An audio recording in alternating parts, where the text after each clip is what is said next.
সাধু সাধু সাধকরা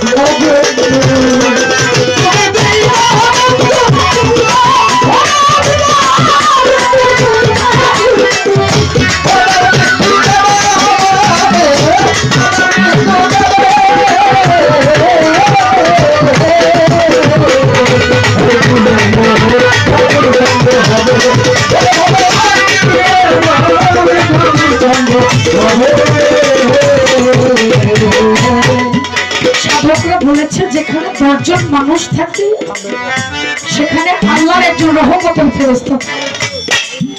যেখানে 10 জন মানুষ থাকে সেখানে আল্লাহর একজন রহমতের ফেরেশতা। এখানে 10 জনেরও বেশি, তার মানে আল্লাহ পাকের রহমতের ফেরেশতা এখানেই আছে। হয়তো আমার চোখ নেই, আমি চোখে দেখি না, কিন্তু যার চোখ